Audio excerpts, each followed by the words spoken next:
ጌታ ሆይ ይህን ውሃ ስጠኝ። በዲያቆን ሄኖክ ኃይሌ። ሳምራዊቷ ሴት በጠራራ ፀሐይ ውሃ ልትቀዳ እንስራዋን ይዛ ከጉድጓዱ አጠገብ ተቀምጣለች።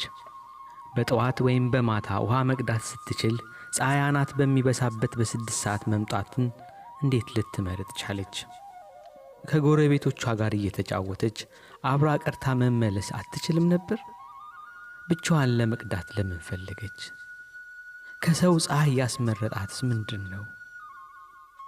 ዝርዝሩን እሷ ናት የምታውቀው። 5 ባሎች የነበሯትና አሁንም ባሏ ካልሆነ ሰው ጋር የምትኖር ሴት መሆኗም ተጽፏል። ለብዙ ወንዶች ሚስት በሆነች ቁጥር ስለ ራሷ የሚኖራት ግምት እየወረደ መምጣቱ አይቀርም። በተደጋጋሚ ያልሳካ ባላት ትዳር ምክንያት ልቧ እየቆሰለ ተስፋ እየቆረጠች ሁሉን ነገር እየጠላች መምጣቷም አይቀርም። እርሷ ስላልተሳካው ትዳሯና አሁንም ባሏ ካልሆነ ሰው ጋር ስለመኖሯ ሰዎች የሚያወሩት ግን እጅግ ብዙ ነው።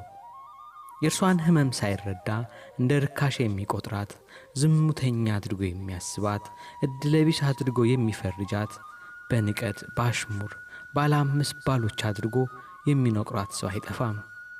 በግልጥ ባይነግሯትም ባስተያየት ባነጋገር የሚያሳቅቋት አይጠፉም። ስለዚህ ከሰው አፍ ፀሐይ ይሻለኛል ብላ መጣች። ሰዎች በነገር ከሚጠብሱኝ በፀሐይ ብጠበስ ይሻለኛል ብላ በበረሃማው ምድረ በዳ በአጉል ሰዓት ይቺ ተስፋ ያጣች ምስኪን ውሃ ልትቀዳ መጣች። ኢየሱስ በሰማርያ ሊያልፍ ግድ ሆነበት። እርግጥ ነው ከይሁዳ ወደ ገሊላ ለመሄድ በሰማርያ ማለፍን መልክዓ ምድሩም ያስገድዳል። ክርስቶስ ግን ግድ የሆነበት መልክዓ ምድሩ ብቻ አልነበረም። የጠፋውን የሰውን ልጅ ሊያድን የመጣው መድኃኒት እርሱ ነውና አንዲትን በፀሐይ የምትለበለብ ነፍስ ፍለጋ ሊሄድ ግድ ሆነበት። ከሰው ሸሽታ ምድረ በዳ የመረጠችውን ተስፋ የቆረጠችን ሴት የአሕዛብ ተስፋ ክርስቶስ ሊፈልጋት ተገኘ። ወደ እርሷ ቀርቦ ውሃ ጠጭኝ አላት። አባ ጊዮርጊስ አንተ የሕይወት ውሃ ስትሆን ከሳምራዊቷ ሴት ውሃ ለመንክ እንዳለ የሕይወት ውሃ ክርስቶስ ውሃ ለመናት። እርሱ የተጠማው ውሃ ሳይሆን የእርሷን ነፍስ ነበረ።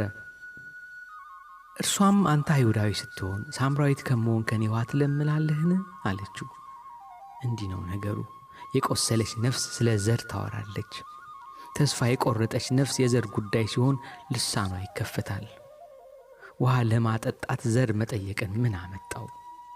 ውሃው አይሁዳዊ ነው ወይንስ ሳምራዊ? ውሃ ጠማኝ የሚል ሁሉ ውሃ ይገባዋል እንጂ ዘሩ አይጠየቅም።